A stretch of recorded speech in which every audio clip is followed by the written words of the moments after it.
అమరేంద్ర బాహుబలి ప్రభాస్ సంచలన వ్యాఖ్యలు చేశారు. ఈ నెల 28వ తేదీన బాహుబలి 2 రిలీజ్ కానుంది. దీంతో ఈ చిత్రం ప్రమోషన్లో చిత్ర యూనిట్ మునిగిపోయి ఉంది. ఈ నేపథ్యంలో సినిమాలో యాంగ్రీగా కనిపించే ప్రభాస్ ఇక్కడ మీడియా వారు ఎలాంటి ప్రశ్నలు అడిగినా చాలా కూల్గా సమాధానమిస్తున్నారు. తాజాగా మీడియా అడిగిన ఓ ప్రశ్నకు ప్రభాస్ సమాధానమిస్తూ బాహుబలిని ఎంజాయ్ చేశా.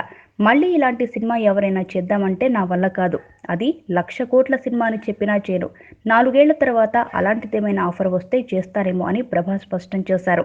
ఇకపోతే నిర్మాతలు మాపై నమ్మకంతో కోట్లు ఖర్చు పెట్టారు. సినిమా ఫ్లాప్ అయితే వాళ్ళ కోసం నేను 3, రాజమౌళి ఓ 3 సినిమాలు చేసినా నిర్మాతలు బయటపడలేనంత ఖర్చు పెట్టారు. అందుకే మొదటి భాగం రిలీజ్ సమయంలో భయంకరమైన టెన్షన్ ఉండేది. తొలి భాగం హిట్ అయింది కాబట్టి రెండో భాగం విషయంలో అప్పుడున్నంత టెన్షన్ లేదు.